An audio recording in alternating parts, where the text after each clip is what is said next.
Shalom, amados. Quando olhamos Jesus ministrar e estudamos as ministrações, nós vemos que em cada situação ele tinha uma ação diferente. Porque as pessoas às vezes vêm com grande casta de incredulidade, feridas. Outros vêm para o reino já com uma mente mais livre e com um comportamento de fé, de persistência. E alguns precisam ser tomados pela mão. No Evangelho de Marcos, capítulo 8, versículo 22, fala que Jesus chegou a Betsaida, trouxeram-lhe um cego que rogasse-lhe que curasse ou tocasse. Observa, o cego não veio, trouxeram o cego. Tomando o cego pela mão, levou-o para fora da aldeia. Você já imaginou você como sacerdote trazerem alguém até você, você tomar a pessoa doente pela mão e tirar fora da aldeia?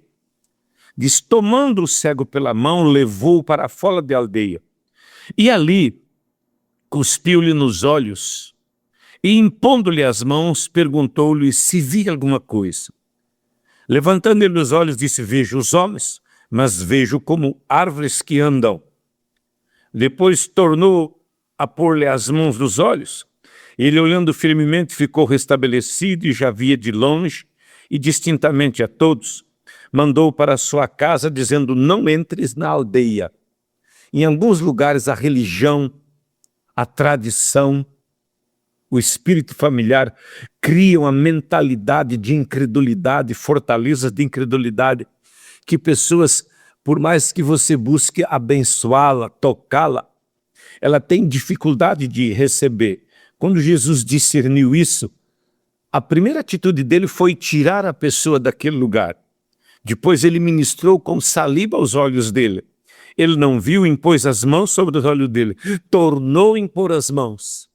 E para terminar a ministração, ele dá um conselho e diz, não entre na aldeia. Não volte ao lugar que você foi cegado. Quando nós compreendemos isso e discernimos isso, nós teremos facilidade de cuidar de pessoas, tirando ela do círculo vicioso. Já o cego de Jericó era totalmente diferente. Já em Marcos 10, 46 diz, foram para Jericó, saindo de Jericó com seus discípulos, uma grande multidão. Bartimeu, o cego, filho de Timeu, estava sentado junto ao caminho mendigando. Ouvindo que era Jesus de Nazaré, começou a clamar e dizer, Jesus, filho de Davi, tem misericórdia de mim. Muitos o repreendiam para que calasse. Ele clamava cada vez mais, filho de Davi, tem misericórdia de mim. Jesus parando disse que o chamasse, chamaram o cego e disse, tem bom ânimo, levanta, ele te chama. E ele lançando de si a capa, levantou, foi ter com Jesus. Jesus falando disse-lhe, que queres que eu te faça? E o cego disse, que eu tenha vista. E Jesus disse, vai, tua fé te salvou. E logo viu e seguiu a Jesus pelo caminho. Você viu quanto foi diferente? Eram dois cegos que Marcos narrou, mas um deu um grande trabalho para Jesus, o outro ele mesmo tomou uma atitude. E quando a gente observa a atitude de Jesus foi diferente, porque ele teve uma atitude diferente.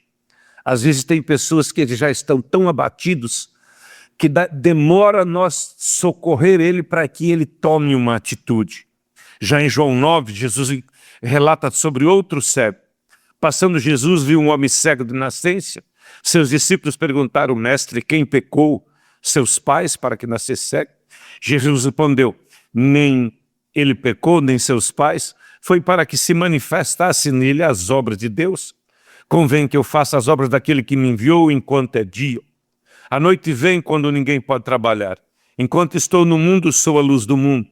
Tendo dito isso, cuspiu na terra e com saliva fez lodo e entrou, untou os olhos do cego.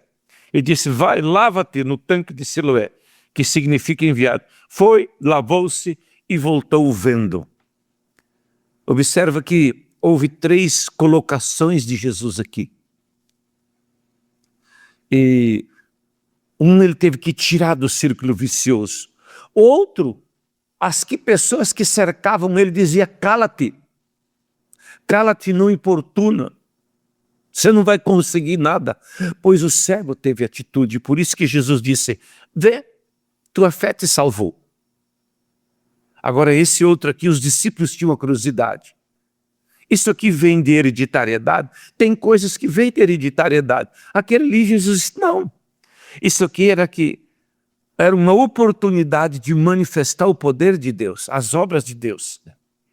E Jesus fez lodo e não levou ele no tanque, deu uma ordem: vai lá e te lava. Jesus tomou pela mão e cuidou dele e disse: não entre na aldeia. Esse ele unta os olhos e diz: vai lá e te lava. O outro, Jesus nem o tocou. E em cada situação que nós vemos, às vezes temos que discernir o posicionamento que temos que ter. Esse é um tempo que Deus vai usar muitos homens, muitas mulheres de Deus, muitos jovens, com sinais e maravilhas. É um tempo diferente na terra, é um tempo de uma grande colheita. Deus te abençoe na tua caminhada de fé.